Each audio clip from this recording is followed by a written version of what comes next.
You are now listening to Protecting Your Nest with board-certified family medicine and obesity medicine specialist Dr. Tony Hampton. For more, visit drtonyhampton.com.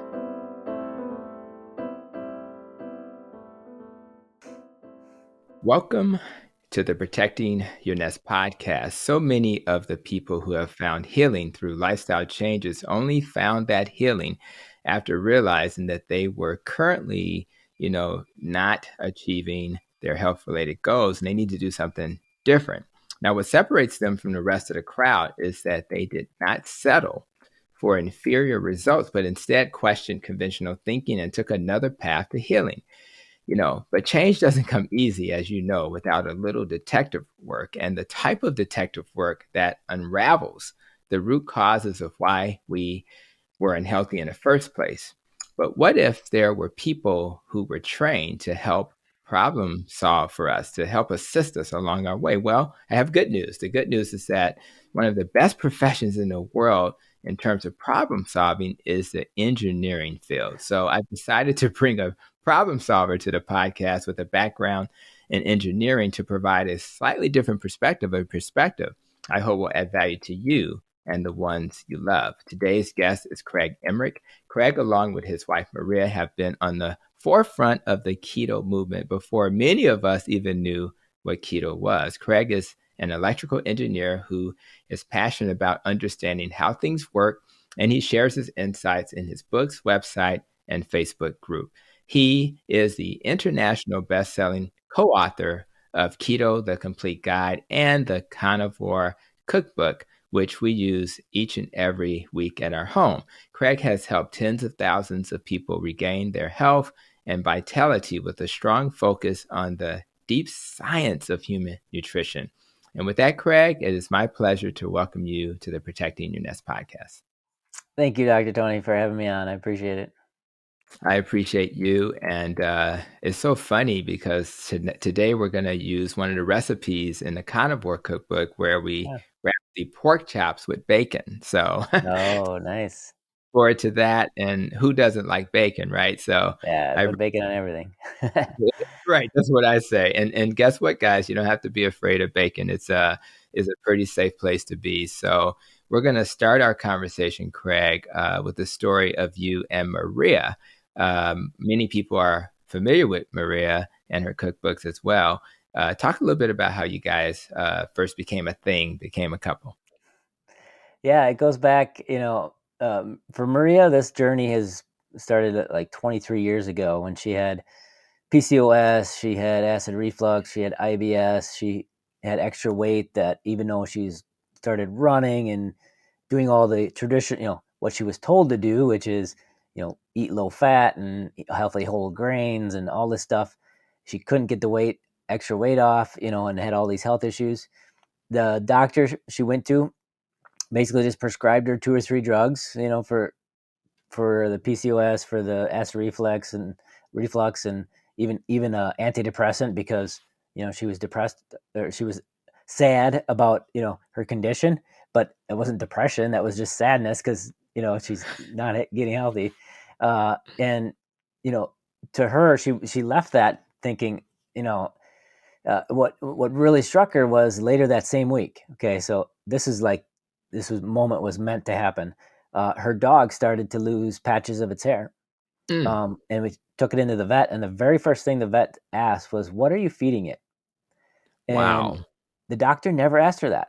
Not once, with all of these situations, all these conditions, not once was it asked, "What are you eating?" And so that was like a light bulb moment for her, like, okay, well, I should probably look at what I'm eating and see if that's the problem. And that led her down this path. She spent years, she went to school for nutrition and exercise physiology, and kind of got the same thing, same food pyramid kind of talks and that's right, all of that kind of stuff. And she's like, I'm already doing that. That's not working. So she started just researching in the library and picking up every study and book she could on nutrition. And she found this path for herself to a low carb diet. And she was cutting things out, and her health improved. She started to lose the excess weight, even though she stopped running marathons because it was hard on her joints. Mhm. And everything got better, and her PCS went away, her acid reflux and everything went away. And so people kept asking her, "You look amazing. You're doing great. What's going on? What are you doing?" And so she started telling people. And Mhm. a few years later, she started a blog just to talk about, Mhm. what she was doing. Um, and again, this is, I don't know, 15 years ago or something. Mhm. That we started. It was like we didn't even know what a blog was. She had to figure out how. The engineer in me helped her figure it out. That's right. Myself, it took me like 5, 6 years after she started to come around on the diet, because I didn't at the time have any pressing health issues. Right. Right. So it wasn't something, I had, maybe 30 pounds of extra weight that I didn't really want, but I didn't have any health issues. Finally realized I just feel a lot better when I eat what she Right. makes, at home. And I didn't want to feel crappy anymore. So then I came around like 16 years ago or so. I came around to Mhm. eating this way all the time. Um, I was still an engineer. As her business, we went to look to adopt our kids from Ethiopia. This was 10 years ago. And right around that time, I lost my job. This was Mhm. one of the downturns. And so somebody told her, "Why don't you write a book to help raise money Mhm. for the adoption?" And she's like, "Okay." And we put this little kind of self-published book together. And, from there, it just grew and grew. And now we have, I don't know, 20 some books published. And it's just, she's cooking joint videos on Instagram with Holly Berry, and it's just been crazy how it's taken off. But it's found it foundationally in the fact that all these people that we help, they see so much health improvement. Mhm. People think the mainstream thinks of keto as like a quick fix weight loss Mhm. diet, and in reality, over the last, I don't know, 18 years or something, she's been helping clients. It's the health improvements that keep them on the diet. The weight loss is like Mhm. a side benefit to just how good they feel. Yeah, and that's really important to message that like we do have goals that we're trying to achieve, but feeling good so you can take care of those two beautiful kids you guys Yeah, have is important.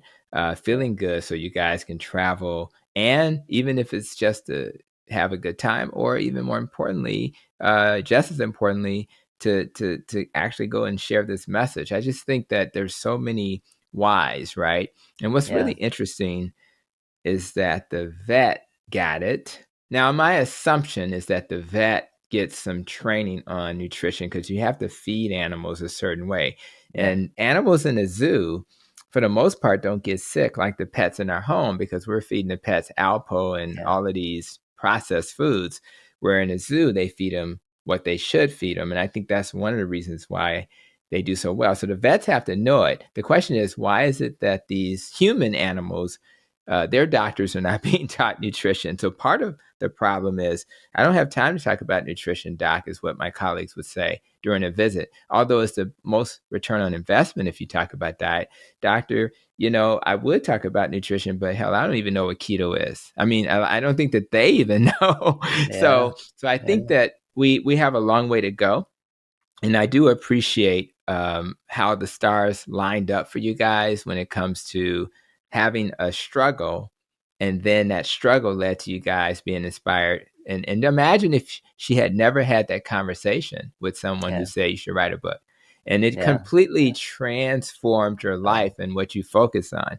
yeah, So after this podcast, send her a text or something and say thank you yeah. for helping us to help other people. And I really love that. Now, you did take a while, though. You didn't, it sounds like Maria was doing her thing, and then you finally jumped on board. Were there anything about what she was doing that made you hesitate, or did you just feel you didn't really need it?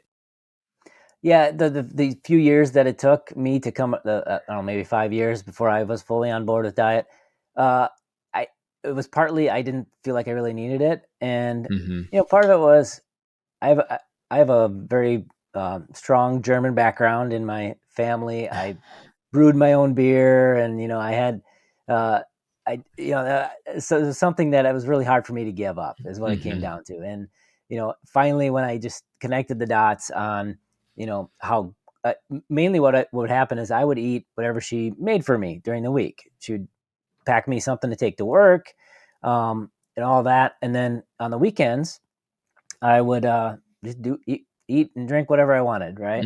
Hmm. And I just started feeling really crappy on the weekends, right? Like, Hmm. Right, and then right. during the week, I'd realize that, you know what, when I eat what she makes me, 2 o'clock in the afternoon, I'm not ready for a nap. I'm Hmm. actually still aware and awake in meetings, and that mental clarity that you get and sustained all through the day and all these things. It's like, this is obviously this is just better for me, and that it finally took my stubborn German uh, to come around at that point. That's cool. Well, I know I try to listen to my wife as much as possible. They definitely have a lot of wisdom, and Yeah, it's also nice that she modeled for you by doing well herself. Now, you did yeah, have some medical conditions, and there may be some people who will check out this episode who have similar conditions. So maybe talk a little bit more in detail about the medical conditions that got better doing this dietary pattern. yeah. That's the most interesting thing is, I never expected it even back then. When I came on full time with our business to help out and all that, to see the type of health improvements that we see. Like, you know 10 years ago, it was like, yeah, obviously it helps with losing weight. We see all the time Hmm. people come to us, they want to lose weight and they lose weight.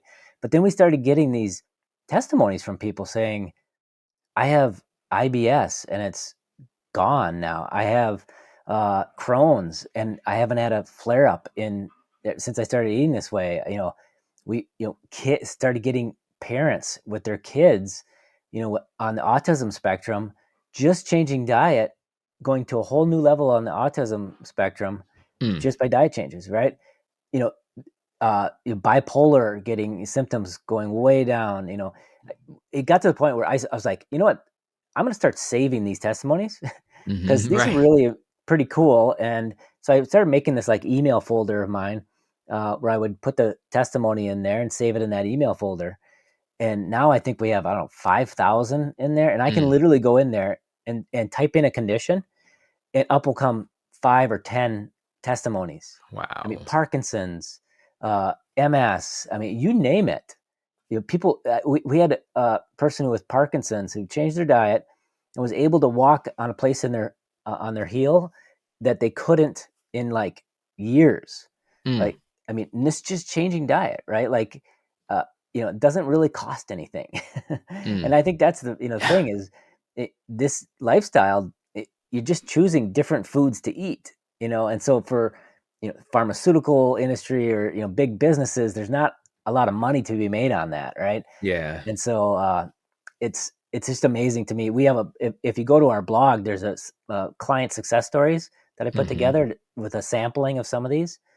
And the top half is all weight loss, and the Mhm. bottom half is of the page is all health and healing stories. Mhm. And I think it's important to get that out there, that it's not just the weight loss; it's so much health and It's so healing. much more, and I'll be honest, I'm always, just as surprised as my patients, and obviously I hear testimonials through the social media and the YouTube, but Yeah, Imma tell you something, that sounds like a book almost. I mean, I know you yeah, have it on your blog, but Imma tell you something, it's just nice for people to hear things that seem impossible to improve, like bipolar, for example. yeah, Uh, yes, there are people like Amber O'Hearn in the world who yeah, do so well with diet, and she's at the extreme with carnivore, but that some people don't even need medicine. So, yeah, so when Dr. Georgia Ede, who I did a podcast with previously,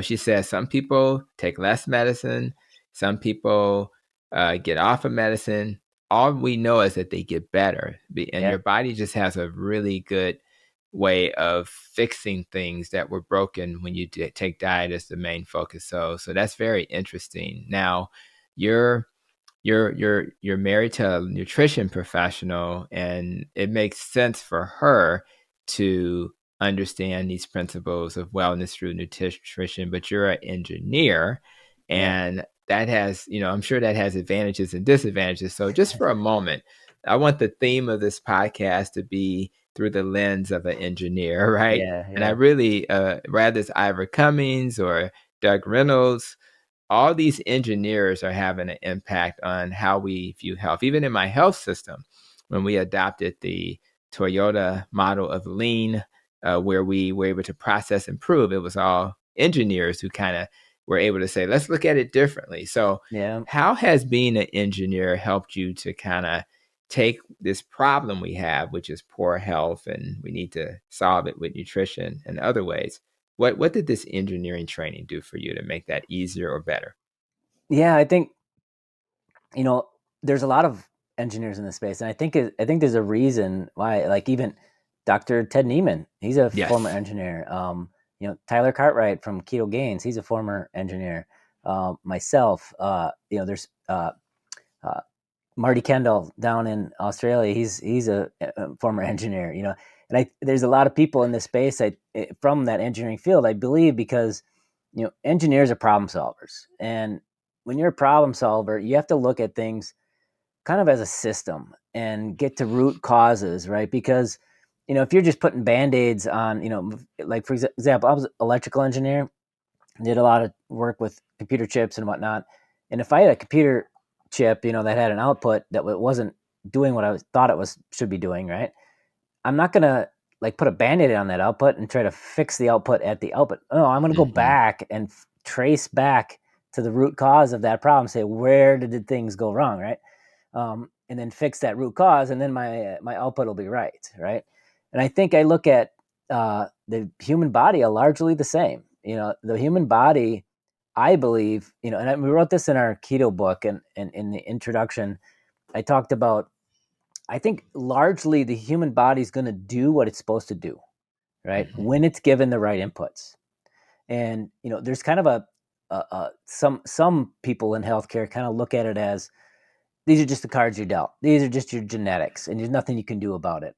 That's what Maria was told when she had PCOS, IBS, all these things. She Hmm. said she was told these are just the cards you've been dealt. You just have to deal with this the rest of your life. Like that's the mindset. And I look at it as no, her body wasn't getting the right inputs that it wanted, and so the outputs. You know, we in the book in that keto book we made this disease tree, and Hmm. the what I made it was. Uh, to represent that you know the roots are all the root causes or the inputs to the system, the body, Hmm. that if they're off result in the leaves being off. You know, when the leaves are, you know, insulin resistance and cancer and, you know, autoimmune disorders and, you know, bipolar, Alzheimer's, all these things, right? That can be bad outputs.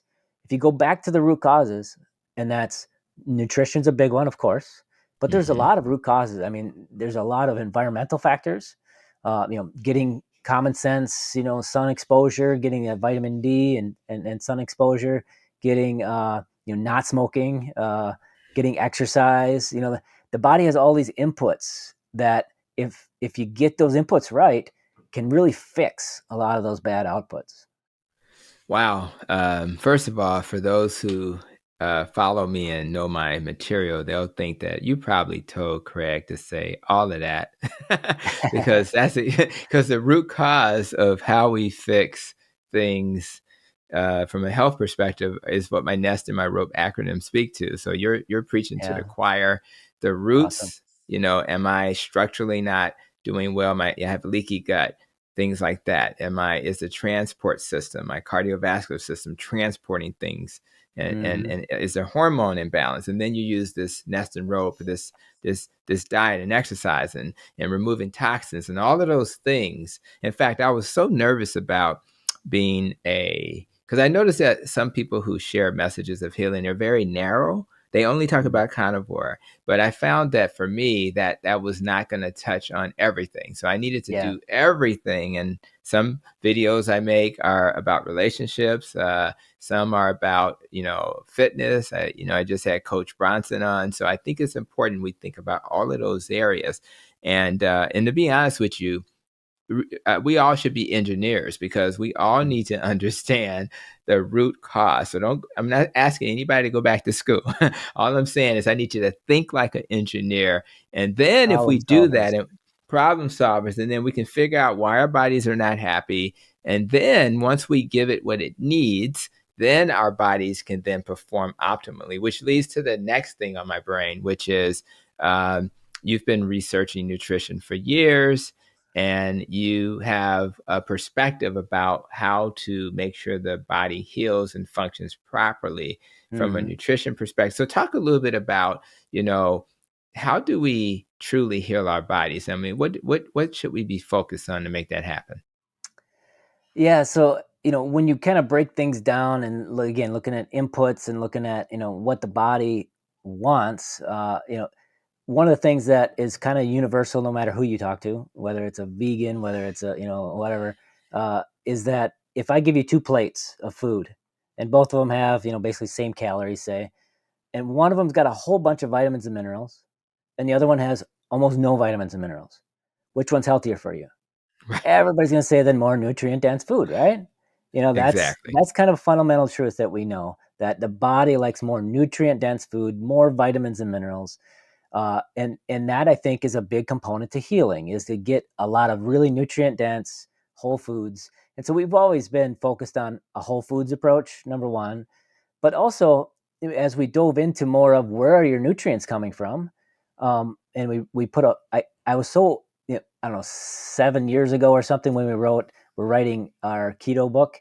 I was diving into this further, and I'd already been in this space for several years, researching Mhm. nutrition and understanding it. And when I started digging into it, and I was like, where are the vitamins and minerals coming from? And I'm looking at like beef, like a steak, and I'm pulling up the nutrients, and I'm like, this is a really nutrient dense food. And I That's started right. putting charts together, comparing it against kale or blueberries, these Mhm. things. And it's supposed to be the superfoods, right? And I'm like, it's blowing it out of the water. Like, why don't we know this? Why is this not common knowledge? Even for me, being researching for how long, I didn't know that animal proteins are some of the most nutrient dense foods you can eat, the most rich in vitamins and minerals, and we've just lost that knowledge or refused to acknowledge it, maybe because of in the mainstream, red meat, we don't want it to be a good thing, so we kind of downplay it, and all that, I don't know, but that's why I put a whole chapter in our keto book about density, and put a bunch of these charts I had made showing that beef is the just animal proteins in general are some of the most nutrient dense foods you can eat. And if you really want to take it up a notch, things like beef liver. Beef liver is probably the one most nutrient dense food on the planet. Mhm. There's pretty much no food on the planet, singular food, that has more vitamins and minerals than beef liver. And some people might say, "Oh, I don't like the liver," but you can disguise it. That's what Maria's a whiz at in her recipes. She Mhm. mixes in a little liver into the hamburger. Maybe 5 pound, 5 parts of hamburger, 1 part of ground liver, mix it in. You don't even notice it's in there. And it's like a multivitamin. You just natural multivitamin. You just added to your food. But back to what you're saying, if I'm looking at things that way from a healing perspective, I'm going to start out with protein, whole food animal proteins, because not only am I getting all the vitamins and minerals, what's the other thing that's great for healing, especially if it's physiological type healing? You need amino acids, right? Mhm. Repair is done with amino acids. You repair tissues, you repair cells with those amino acids. Well, beef and these type of animal proteins are the most complete bioavailable amino acids that you can get. So you checked off two boxes now on healing: the nutrient density and the vitamins and minerals, and the amino acids just with animal proteins. So that needs to be a focus, I think, of everybody's diet. Yeah, and again, the knowledge that we need to have this as a universal truth, universal knowledge is not being spread. And again, we'll keep using YouTube and podcasts to spread the message. Go to our conferences like the Symposium Yeah. for Metabolic Health. But the problem is, I just got out of my master's program in 2022, and it was still being framed as we talked about nutrient dense food. Kale's the best, blueberries are the best. And I think what you said is true. There was so much fear about saturated fat that it's okay. You need protein, but don't eat too much Yeah. because we're concerned about that. Well, again, I've repeated over and over again that at least the Journal of the College of Cardiology has declared that saturated fat is not harmful for cardiovascular disease and is helpful for stroke prevention. So it's Yep. but this idea that the most nutrient dense food is coming from protein shouldn't surprise anybody because it has protein Yeah. and fat. You have essential amino acids, essential fatty acids. There's no essential carb.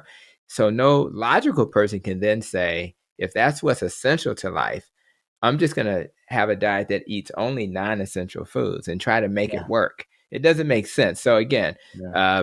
I'm not sure what's going to happen with meatless Mondays and Yeah. vegan Fridays.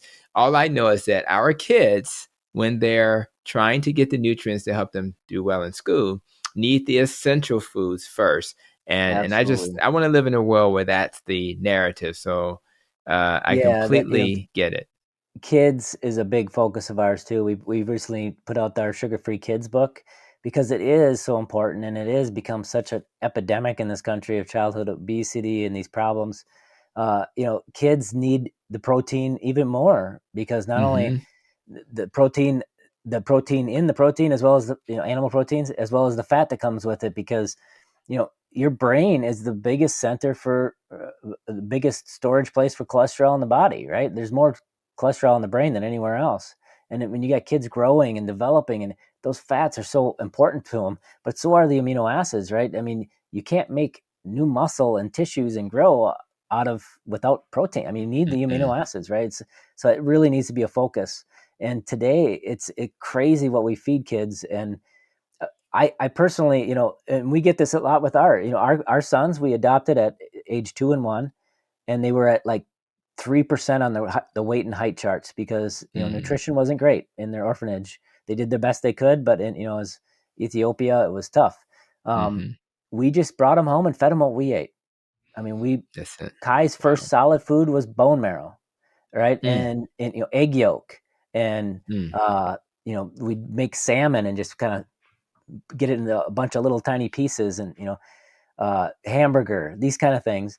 And we supplemented with bone broth that we made at home in this big pot, right? And they within a year they were at 50% on height and weight, and after 2 years they were about 75%, and that's pretty much where they stayed ever mhm. since. Now, although my son Micah has just grown like 6 inches this past year. He's the Hello. tallest one in the family now. It's just been crazy, but uh, yeah, that I mean, they're just thriving. Micah's in algebra 2 right now at 13 years old. He's Wow. just super smart with math, and we homeschool him and have classes online. But I think the kid component is really important because look at what we do today. What do we do? Everybody would agree breast milk's the best thing for kids, right? For Mhm, babies, for newborns. So what's in breast milk? Lots of fat, lots of mhm, cholesterol, a pretty decent amount of protein if you actually look at the mhm, how much they eat, and carbohydrates, because the brain mhm. is so big proportionally compared to the body. You just need all fuels, That's right. to fuel them. But what do we switch to? You go to the store and look at baby foods. It's Mm, carrot puree, pea puree, all the mhm. stuff That's that right. is almost basically no fat, almost no protein, and it's practically vegetarian. You like these puffs and these. Right. That's what it It's is. like, why are we doing this? Like, why would we Yeah. switch our babies from what they really need to thrive to basically a vegetarian foods at the store? Like, it's Yeah. crazy, and I just it drives me crazy to think how much we're limiting these kids. Well, that's because we've been fed that fruits and vegetables are the secret to wellness. Yeah, And I tell my patients who may have diabetes, and I say, it's not about what Dr. Tony says. It's not about what engineer Craig says. It's about what your meter says. So if you eat something in an hour or an hour and a half later, your sugar spikes, that's probably not a good idea for you. And I can yeah, guarantee you, if you take that pureed, any of the foods you've mentioned, a lot of those foods would spike your sugar. And certainly it's probably not a great source of nutrition. And the key message, though, these are non-essential food items. So we're giving yeah, our babies who we love so much, yeah, we're just feeding them non-essential food.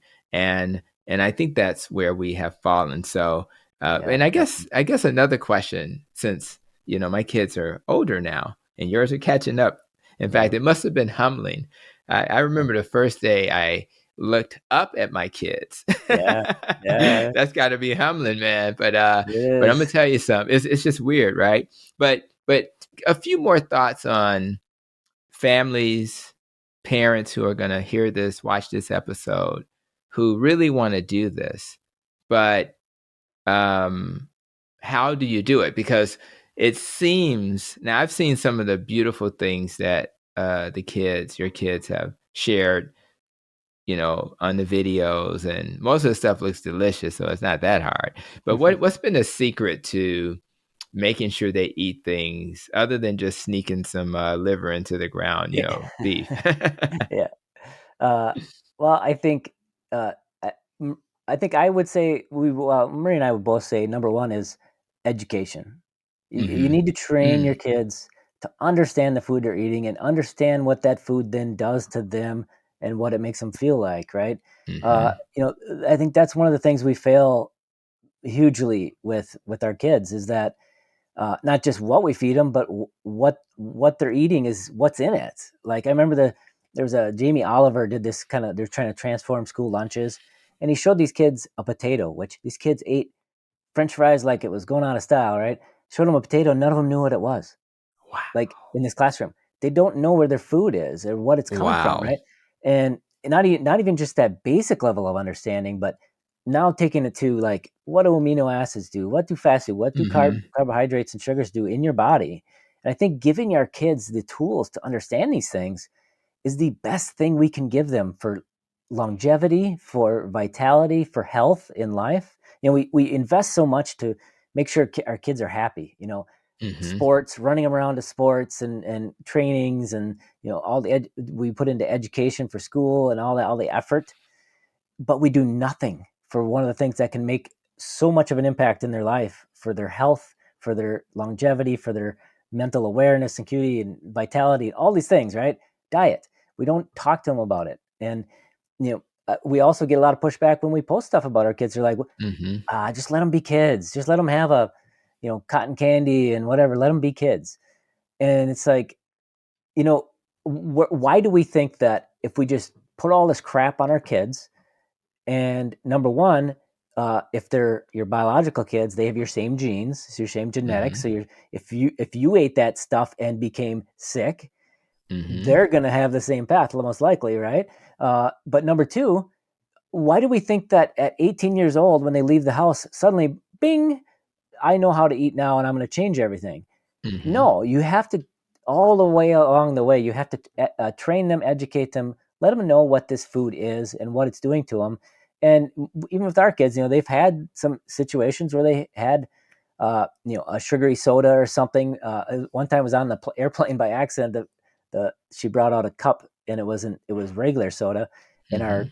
at the time, I think I was 6.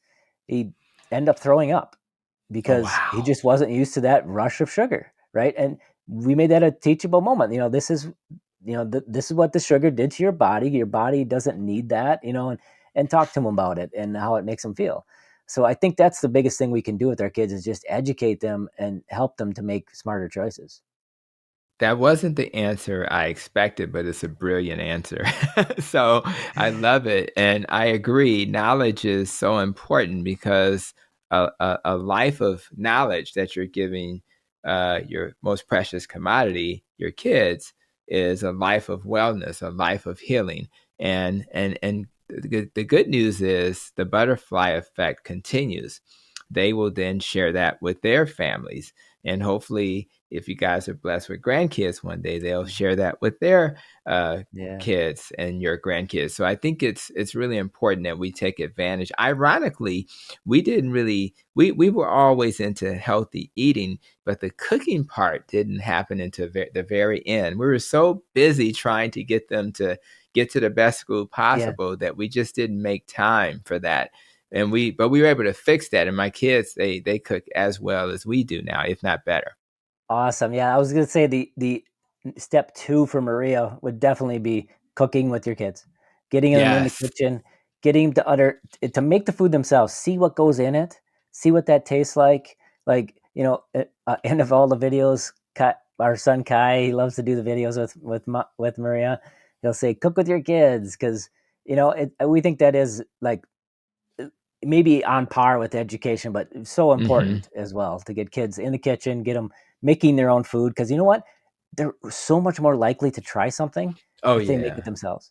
Like, That's for right. example, scallops. Kai he didn't want to eat scallops. He didn't think it sounded good. Well, we said, let's make them. And he sat down, he Mhm. made scallops by himself. And guess what? Mm. He tried them then and he liked them. So Wow. I think that's an important aspect for sure. Everything, is better when you have an experience to attach to it. So, Yeah. why do we love the Olympics? Because they have a story. What Yeah. When we watch American Idol, why do we like certain performers before they even sing? Because we hear their story. Backstory. Yeah. So if we can have experiences with our kids, they'll learn about how did this food item, even the seasoning. One thing that's really amazing, Mm. you can have some, a rub for a steak, and it'll have all of these different paprikas and garlic powder, onion powder, things like that, but because you put it in there, it's almost like you can taste it better. It's something Yeah. about that. And Yep. then when it comes to that family bond and connection, if I'm with mom or dad doing this, I feel loved.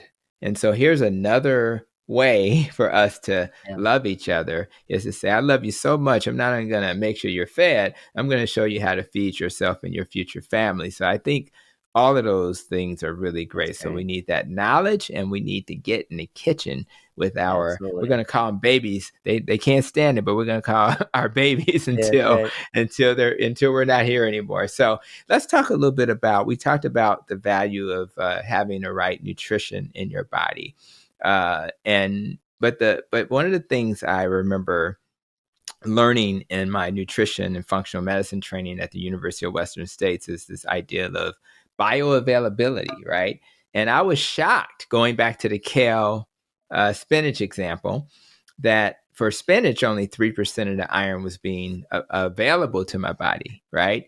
Yeah. But that number is much higher when you use animal protein. So I think it's important for everybody, including a vegan that hears our voice, that if you have to know that, so you'll know how to, if you're going to be vegan because I'm from a culture where that's the norm, or I'm from my religion. I think we have to honor that, and that's why I've mentioned a few times. I don't know if you've heard of the book Vegetarian Reset, but it's an opportunity for people who are vegan to learn some low carb principles while trying to do that. So we want to meet people where they are, but I think we all need to understand: am I getting the nutrients I think I'm getting? So talk a little bit about the importance of bioavailability when people are making decisions about what they eat.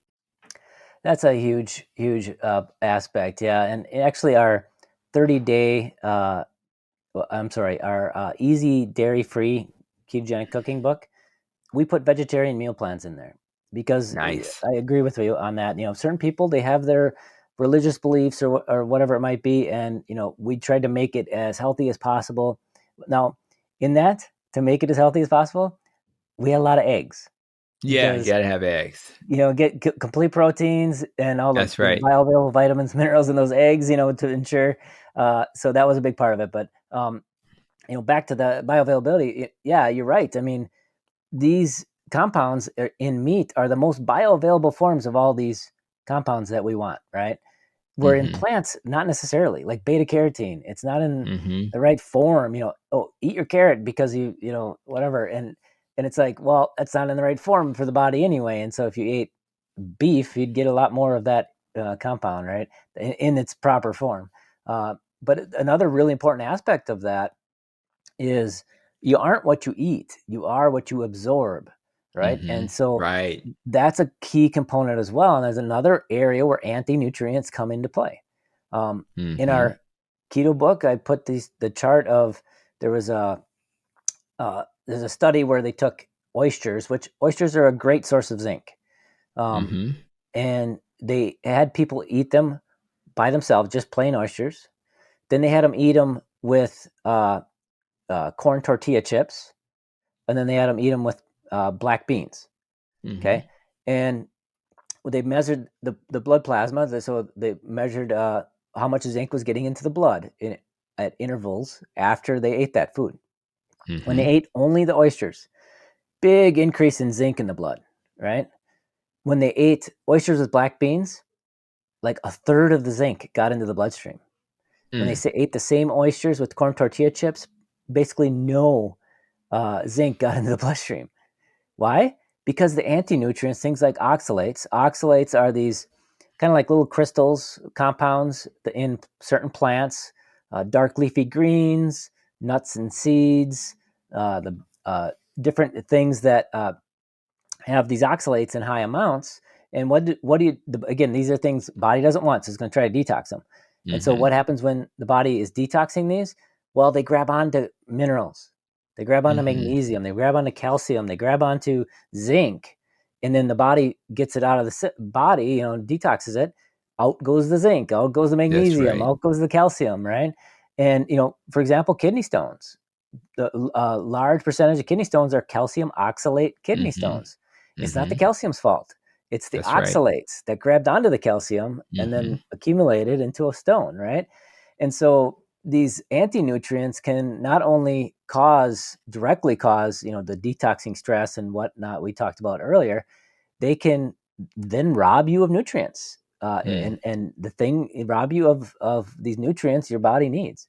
And so that is a big component, I think, too, of this, bioavailability.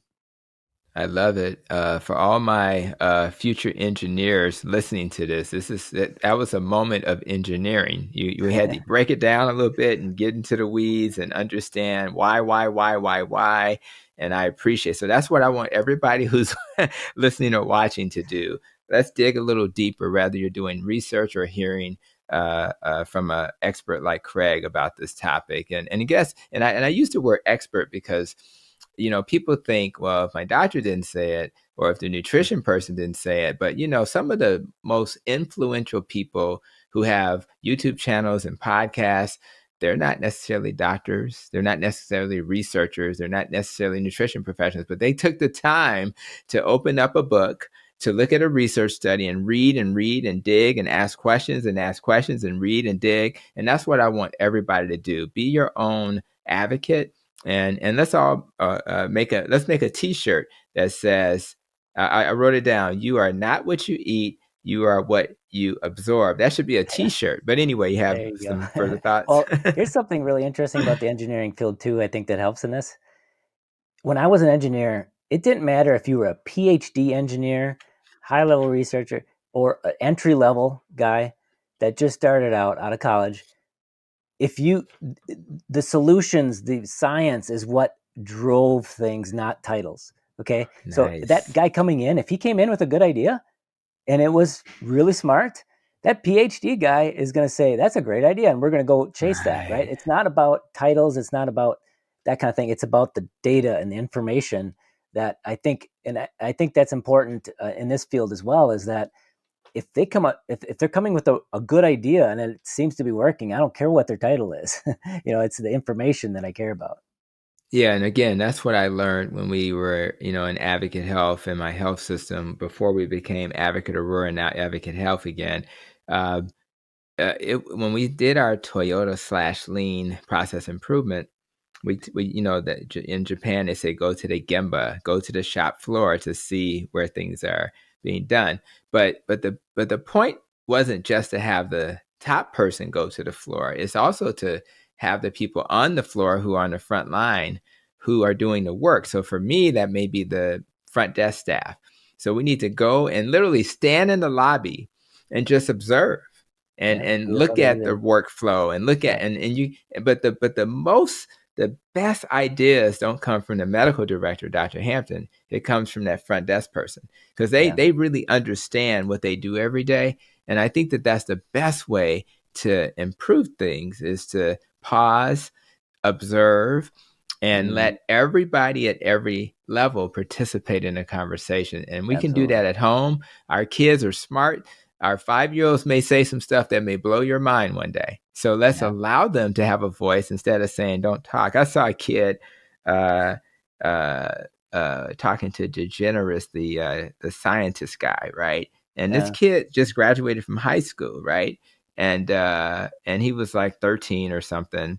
And imagine if, and one of the things the parents said is that we allowed him to be curious. We never told him to shut up, don't talk. And I think that as parents, as we grow in what we're trying to do as parents, we have to learn from everybody. And I think that's important. So let's talk a little bit about another concern Hmm. that occurs. And that concern is about we need certain vitamins. We touched on this a little bit, but one of the things that comes up, particularly with carnivore, is vitamin C as an example, right? Yeah. And so I have to eat fruit to get my vitamin C, or I'm going to get scurvy, which is a form of a vitamin C deficiency. So just talk a little bit. Let's be an engineer again Yep. and help people understand why that may not be true.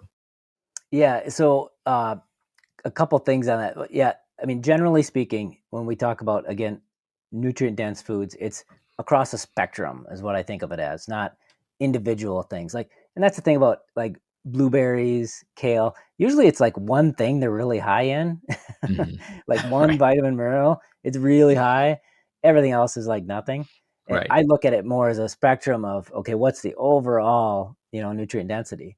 Um, Number one, there is actually some vitamin C in meats, and if you actually go back and look at how they developed the charts in the FDA and whatnot, they basically said there's no vitamin C in meats, so don't even test it. And they just put it at zero. Mm. So there is some vitamin C, and especially like beef liver has a fair amount of vitamin C actually. Um, that's number one. Number two, the amount of vitamin C the body needs is directly proportional to how much carbohydrate you eat. So the more carbohydrates you eat, the more vitamin C you need, and vitamin C is required to deal with the carbohydrates. And so Hmm. the problem, if you look at it from a meat standpoint, I'm not eating any carbohydrates if you're strictly carnivore, and so my requirements for vitamin C is really low, right? So I've cut all the carbs out, so my vitamin C requirements are really low. And we've got examples of people, like I know one lady that actually, when I got my Lyme disease diagnosis, I actually, one of the reasons I went strict carnivore at that point was because of somebody I had read some stories about and interacted with, Charlene Anderson. She had chronic Lyme disease, and she's been eating strict carnivore for over 20 years. Uh, no scurvy, no issues. She's thriving. So I think we're getting cases and examples here of that that is not a big requirement when you're eating zero or very low carb. That's good to hear. And I just think that is what's wrong with research also, is that Mm, so much of what we judge based on nutrition is based on comparing a dietary pattern to another that has nothing to do with the dietary pattern we're really now, because they extrapolate. Oh, so standard American diet versus Mediterranean wins. No joke, right? Well, yeah, now we're saying that's the best diet. Well, have we compared that to a carnivore diet? Have we compared it to a yeah, keto diet? And then, is the keto diet done the right way based on the study? Is it really less than 20 or 30 carbs, whatever definition you come up with mhm, versus the definition they come up with. So I think some of the yeah, confusion, guys, as you listen to this episode, is related to how we do research, how we interpret research, and understanding that, as our engineer has taught us, the body functions differently under different circumstances. So we yeah. have to, so you won't find, I'm sure you'll find a carnivore or two who gets, scurvy, but you probably won't find many. It's probably rare, and that's why you don't hear about it, because their bodies have adapted to Well, handle the vitamin C differently. I would say there's a certain area in carnivore where they add honey, and if you added honey and you added all those carbohydrates and you weren't getting this vitamin C, then you might get into the trouble area. But I wouldn't advocate for that. And um, Hmm. it's also important to understand that there's a lot in the body when it comes to these nutrients that can be have different components. We just talked about vitamin C. Another example is electrolytes. Electrolytes are very dependent on carbohydrate intake, So as you lower carbohydrates retain water. That's one of the things they do. And so when you cut the carbohydrates, you flush out water. Well, whenever water leaves the body, out goes sodium, and electrolytes go with it. Yeah, Mm, everything that comes out is salty, sweat and tears and urine. Um, and so you need to replenish those electrolytes. So the lower your carbohydrates, the more you got to be focused on electrolytes. But it's also important for the balance. Like one thing that's really interesting is that the body has a mechanism for leaching potassium, and I think this is because animal proteins are very rich in potassium, and so we were getting a lot of potassium in our early ancestor days because we ate it primarily carnivore, and so the mhm, body has a mechanism for leaching potassium to balance it with sodium, and so mm, the body likes those two in balance. And mhm, if you go from the standard American diet, which is loaded with sodium, like the the milkshake at McDonald's has more sodium than the French fries. Okay, mhm. your Yeah, your diet's loaded with sodium. Now you go to Whole Foods. Guess what? Whole Foods don't have added. They don't have any sodium added, so you have to add the salt, right? So you right. get at that, and then you add in that your body's going to leach potassium to balance them, right? If you don't get enough sodium, you're starting to leach potassium. And so getting a good amount of sodium is important in this lifestyle to ensure, you don't leach out potassium and you have a good electrolyte balance. So a lot of different components to think about when you Yeah. talk about those things. And I just think there's a lot to think about in general, and and I use the term "don't be indoctrinated" because I'm not right, Craig is not right, nobody's right. It's all about how your body's gonna respond. Yeah. So if we Yeah. have and some one of the best known carnivores out there is Dr. Paul Saladino, right? And Mm. Paul does believe in fruit and honey. Now let me tell you what I judge, not I hear his argument, and what I do is I say, well, let me listen to Tony's body, right? So Yeah. if I consume fruit and honey, uh, it does bother me. Now, it may not bother the next person. So there may be people out there who are in a pretty good spot, metabolically in pretty good shape. Maybe they Yeah. were harmed by these things in the past and they've become so metabolically healthy that at least at the minimum it's not as detectable. It may be harming them a little bit, but it's not Yeah. detectable. So for maybe those people that works. So if you're a person who finds success in a diet like carnivore, and again, we're not advocating for any diet. We're just saying if that's you, but don't feel pressure to then have to add anything back because there's everything's risk benefit. So let's just say there is an argument for too much protein because there are some things that you feel concern you, right? The question is that concern enough to outweigh all these benefits you've achieved and or how you feel? And I think there's so we'll it may be before we may be gone before we have all the Mm. answers, but I don't think Yeah. we'll ever get to a diet that's only the best diet for everybody. That'll never exist. So what you have to do is play this experimental game, listen to your body, make sure that the metabolic labs that we talk about are okay. And as long as that's okay, you can at least feel that you're doing pretty good. And I can guarantee you the path that you're on as you are moving towards whole foods, less sugar, less, oils that come from, seeds, things like that. Yeah. You're going to be in a much better place than you would have otherwise been. So that's kind of Absolutely. how I look at the big picture. Yeah, I mean, you take standard American diet and go to basically any other diet that's whole food based, you're gonna do much better. Yeah, And that's yeah. like the starting point, like go there. But yeah, I mean, that's very important too, is the state of the person and the condition of the person. Like, for example, in our carnivore book, we talked about right away, what's your why? Because Mhm. we wanted to know, depending on what your why is for doing carnivore, you can do it very differently, and you might Right. need to do it differently. Like if you've got bipolar, or if you've got an autoimmune disorder or something like that, you might need to go real strict with it, and it might. And Mhm. we actually defined a carnivore autoimmune protocol in that book, saying let's go start with beef and salt. Mhm. Let's do that for a while, and then start building in more proteins, and then maybe build in eggs or dairy, and then maybe Mhm. look at spices if you want to go there, and all that, kind of as an autoimmune protocol for those people, because they need it. They've got an autoimmune disorder. They got a condition where that might require that. If you're just doing it for Mm-hmm. general health and weight loss, I mean, you could be keto or carnivore, based on preference. If you're, moderate amount of anti-nutrients is totally fine for a lot of people. They can eat different salads and, Mm-hmm. vegetables if they like, low carb veggies, and do great. If they don't have those health conditions. So, the why is really important when you look at how to develop things too. Yeah, and again, I think as people hear different perspectives, they're going to absolutely find a way to again become an engineer and understand what's the root cause of why you as an individual struggle. And once you understand that, you may find that there are, you may end up as a ketovore, you may Yeah. end up as keto.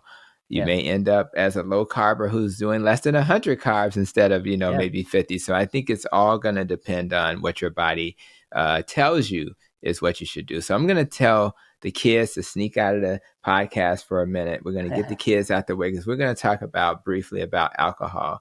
And I don't know too many people in my circle who is not comfortable with a Chardonnay every once in a while, right? Yeah. Yeah. But those people who are also in my circle may be suffering from diabetes. They may be not metabolically as healthy.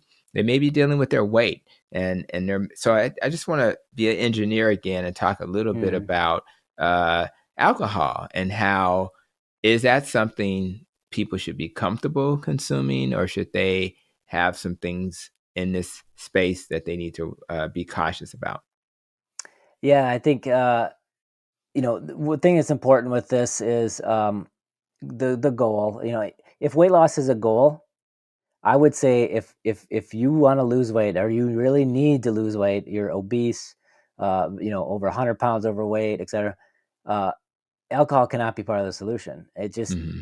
It's gonna cause so many issues to get you in the right direction of weight loss, and one of those is oxidative priority. The body has this priority of how it stores fuels. Okay, and the priority is basically an opposite order of storage capacity, meaning Hmm. that the thing you have the most storage for, fat, you can store the most calorie. I mean, there's literally people on this earth with millions of calories of stored fat on their body, right? So that one's easy to store. That's the last oxidative priority. That's the last thing your body's going to prioritize for burning. The first thing it's going to prioritize is alcohol. Why? Because you can't store alcohol. There's no place to store alcohol in the body. You have to burn that off first before you can deal with any other fuel. So the overall the priority is uh, alcohol, exogenous ketones. Like if you took ketones externally, uh, then you're going to be looking at carbohydrates, and then protein, and then fat. That's the order in which your body is going to prioritize things. Okay. Well, alcohol. Let's say you eat a meal and it's got fat and carbohydrates, and then you drink some alcohol with it. Well, body's got to deal with the alcohol first. So guess what happens to all the carbs and fat? They're stuffed off into storage while your body burns the alcohol off, right? And so that becomes the priority. And if weight loss is the goal, I mean, that's not a good thing that your body's just shoving all this stuff into storage while it burns off the alcohol, right? So that is an important component of why it doesn't work well for weight loss. Number two is it can really mess with hormones too. My Hmm. wife likes to talk about the beer belly. It's really an estrogen belly because of what it does to the hormones of those, and they store all that fat in their belly.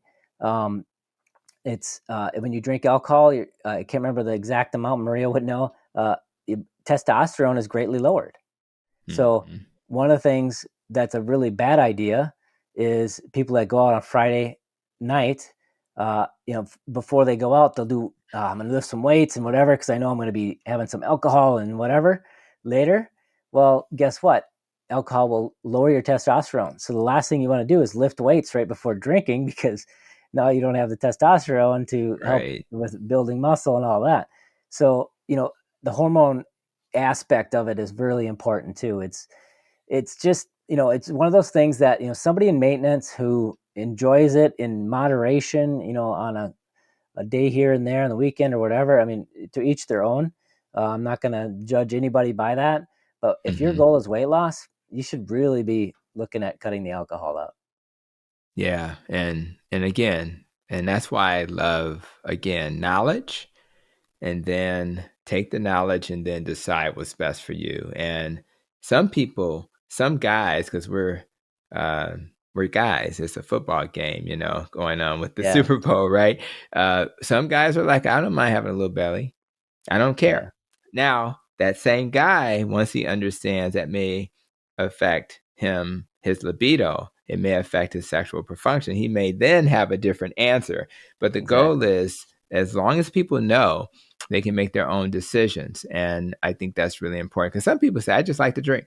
So, it is what it is. So, but my thing is, if you're going to the diabetes example, it's very hard to have tight control of your diabetes if alcohol is a big part of your program. So I just think, Yeah, if that's you, especially if you're on insulin, if that's your story, I think it's important that you at least know that. And then yeah, and then you also have to know, if it's not tightly controlled, is if your A1C fluctuates at, like, the ADA says 7.0 is okay. Dr. Hampton says it's not normal at no, 7.0 A1C. So why would you want that and then have a slower progression to all the complications? So I just think knowledge is key, and then people can make decisions about what they want to do. Let's talk about one more topic, and that's the issue of fat, because you yeah, mentioned belly fat during our conversation, but I'm yeah, talking about the fat we consume. and yeah. and and of course, saturated fat has been demonized. We're now feeling better about that. But what would you say to anybody that's not wanting to do dietary patterns where we reduce their carbs, and you're comfortable with fat, because their clinician just told them that that's bad for them? What would you say to them? So yeah, I would say personally, we don't fear fat in any way.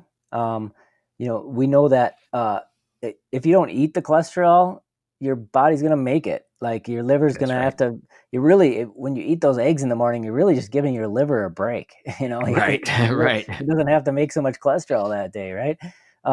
There's a certain amount the body needs, and even the traditional heart associations and whatnot, they've acknowledge that dietary cholesterol has no impact on blood cholesterol levels. I mean, they've come around to that as well, and they've removed any of the cholesterol restrictions in the diet from the Yeah. chart. So, but also and then just fat in general. I think as long as for myself, I definitely like the whole fats on the foods better than any Hmm. refined fats, even That's what I right. would consider healthy refined fats. That's right. Like you'll see out there in this space, there's kind of a fad of adding a stick of butter a day. Right. And I don't think that's a healthier option than just eating the animal proteins That's and right. foods That's with right. the fat that comes with them. There's something about eating the whole cellular fat, whole fats versus a refined fat that Hmm. is, more easy, rapidly absorbed. And, I was just talking with, I just did a podcast with Dr. Judy Cho, Hmm. just actually yesterday. I'm not sure when it's Oh, going to air compared that's to right. this, but we talked about this as well. And she sees with her patients that the ones that are doing that, their blood triglycerides are through the roof. I mean, Mm. the fat is so rapidly absorbed, and Right. then Right. the body's got to deal with storing all that That's fat. right. That's right. Let's just talk about that for a moment. We'll get a little bit in the weeds here in the Interesting. biology, but dietary fat really only has a couple places it can go. Right? Hmm. It comes into the mouth, goes into digestion. It can either be absorbed into the bloodstream or passed right through you. Right? Hmm. Some people will say, yeah, a lot will get passed through you if you eat a lot of fat. It's not really true. There's been studies that even looked at this. One of them did. I can give you a link if you want to post it. I think it was 68 grams of fat in their diet, Hmm. all the way up to like 160 grams of fat in their diet, and the fecal output stayed constant. It was Wow. generally like 8 grams of fat that ended up in the stool. Okay, so it's not getting flushed through you. And there's a good example of why Mm. it shouldn't. You remember Olestra? Remember Hmm. those wow chips? There was like Hmm. this. synthetic fat they made them with that didn't get absorbed and it went right through you. They Yes, had to put yes. a warning on there that you They might have sure anal did. I remember leakage that. because That's right. Yeah, because I it remember comes that. right through you, you know. And so that's an extra 10 or 20 grams of fat going through you. That's what happens, right? You don't want that. That's right. Uh, so it gets absorbed in the bloodstream. Okay, so now all this fat's in my blood, right? Now where do you want it to go? You don't want it sitting there. You don't want sky high triglycerides in your blood, right? And Mhm. so you want it to be stored in your fat cells or burned as Mhm. fuel, which is basically the two options at that point once it's in the blood. But in either case, guess what you're not doing? If you're obese, you're not burning your own fat, right? You're Mhm. burning the fat that's in the blood because I got all this extra fat coming in. I've got to deal with that first before I go back to burning my own fat for fuel, right? And so that is something that, what we look at it when it comes to diet is keep your carbohydrates low. That helps with hunger and cravings and hormones and all of Mhm. that. Get enough protein for your body size. A man that's 6 foot and real muscular, he's going to need more protein every Mhm. day. A woman that's 5 foot and leaner won't need as much. But find out what your protein goal should be for the day, and make sure you get enough protein to maintain muscle and get the vitamins and minerals and all those kind of things, right? Um, then fat's the only things left, right? That's the only adjustment left. That's your dial. And you take that Mhm. dial and you adjust it based on your goals. You want to lose some weight, dial of dietary fat down a little bit.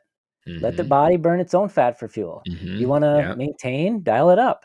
You want to gain, dial it up a little bit more. And Mhm. then it really becomes simple at that point. Nice. How appropriate that my second to last question, you continue being the engineer you are. so, so thank you for, and again, I'm happy you did that because it's so important that as our budding engineers are listening to us, they understand how important it is to just understand biochemistry. If there's one thing I learned from my nutrition and functional medicine training, it was the reminder of what biochemistry is and going into the weeds and understanding how things work and then using that to compare to what I'm learning in the low carb space. So I appreciate that. And I remember that drug that we used for obesity, which I never really used much, orlistat, which was Mm. inhibiting absorption of fat. And as you have suggested, things that do that can put you in the bathroom fairly quickly. Yeah, yeah, Yeah, not so it's fun. not the best way to do that. But anyway, so in terms of protecting your own nest, I think it's important that you share with my audience, of my nutrition, exercise, less stress, more sleep, how we think, recovering from trauma, and then relationships, organisms, pollutants that harm us, our emotions and our life experiences. When you think about that nest and rope acronym, what aspect of it do you plan to give additional attention over the next 12 months? Um, personally, I've had a lot of struggles. Didn't get into too much of this, of our story and our history. 15, 16 years ago when I went keto, I didn't have health issues. And so I just did it because I felt better. Um, Mm-hmm. about 8, 9 years ago, I did start having some health issues. I had this pain in my lower back that kind of moved up my back, my shoulders, my neck. And it got to the point where I just couldn't function very well anymore. It was too much pain, too much immobility. Um, got a Lyme test done. I had to do a couple. First one is the standard Western blot Lyme test, which is like 70, 80% false negatives. They say Mm-hmm. so many people don't have Lyme, and they really do. Then I got an IGeneX test done that said I was. And I've been starting to treat that Lyme. And with the Lyme, my immune system has been crazy. And so I got chronic inflammatory response, it's kind of like long COVID where your immune system doesn't shut off. Mm-hmm. And what can that cause? It can cause autoimmunity because the immune system's going crazy. Eventually, the immune system starts attacking good cells, Mm-hmm. and you get and I have ankylosing spondylitis now, and my neck, most of the vertebrae in my neck are fused now with Mm-hmm. calcium, and so two messages with that. Number one, I spent too much time. I think keto helped and hurt me because it Mm-hmm. allowed me to manage the pain for so long Mm-hmm. before I addressed the issue. Uh, but also, Um, keto or carnivore is not the cure-all for everything. Okay. Mm-hmm. It is very helpful. And we talked about all the issues it can drastically help with. But, there's certain things. And if there's people out there telling you, oh, just eat carnivore and everything will go away and you'll be healed, Right. or just eat carnivore. I even heard my wife was on a panel with, I'm not going to name any names or anything, a doctor who said somebody asked about Lyme disease and they said, well, just eat keto and you'll be fine. And Mm. it's like, no, keto's not going to prevent you from getting a spirochete from a Right. tick bite, Exactly. right? Like, I mean, that's Right. not how it works. And so I think people have to be careful too in this community that, there are external factors and things that can still happen. Mm-hmm. It doesn't mean that you're eating keto that you'll never get cancer or that you'll never get Lyme Right. disease. It may have reduced your chances, and certain other things like that, of cancer, for example. Uh, who knows? But, I think we need to be careful with being too, uh, it's a cure-all for everything kind of messaging that can happen in certain spaces. And I'm an example of that. I've eaten strict keto for 16 years. I mean, I don't Mm-hmm. deviate. I don't eat a stitch of sugar in 16 years. Mm-hmm. I also have been carnivore for like 4 or 5 years and Mm-hmm. very strict, but I still have very chronic pain and I have, That's these right. serious autoimmune issues. Um, Yeah. and so I think that's an important message to get out there. And I've been trying to focus more on that this year for myself. Mm-hmm. Uh, but also I want to focus more on myself in trying to find therapies and things that Mm-hmm. will help me. I'm even looking into some stem cell stuff. So Mm-hmm. I'm going to hopefully protect my nest, Yeah.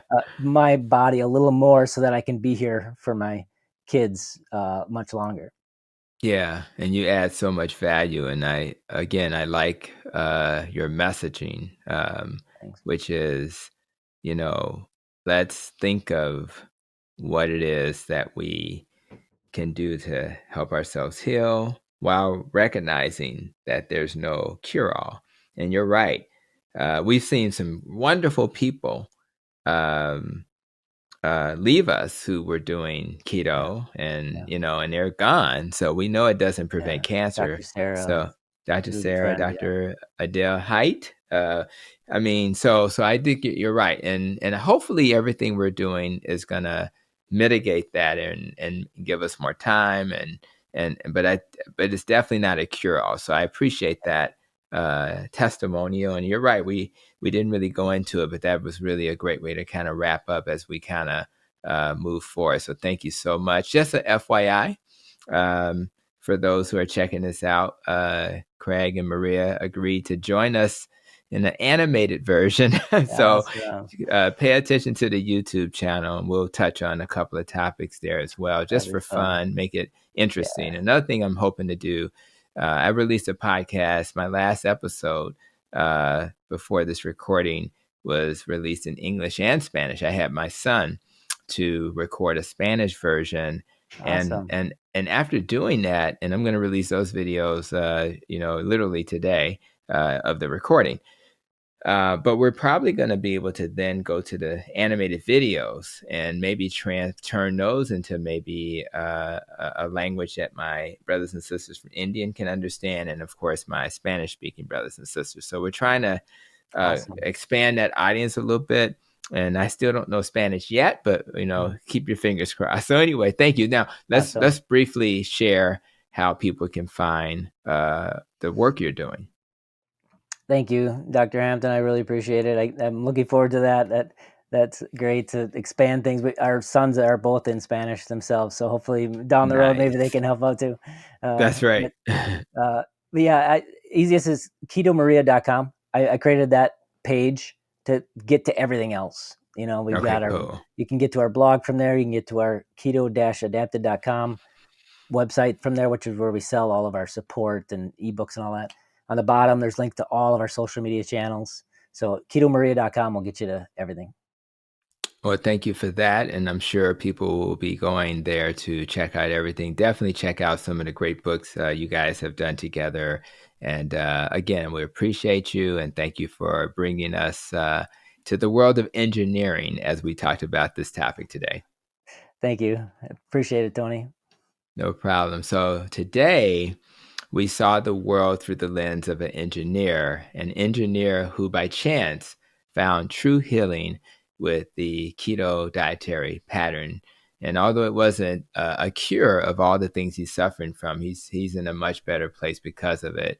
I think we walk away with a better understanding about the value of the nutrients we choose to feed our body, maybe a little bit about the foods that are most nutrient dense, which surprised many people, I'm sure. A little bit about oxidative priority and whether or not we should be consuming alcohol, and even what happens to our body after we eat fat, as we dove into that. And yet, there's so much more to discover, which is why I'm so thankful that we won't be taking this journey alone, but instead we have others who see the world through a different lens, a lens that will help us uncover the many hidden secrets of wellness that we have yet to discover. This gives me both hope and excitement that the futures we are all dreaming about will someday come true.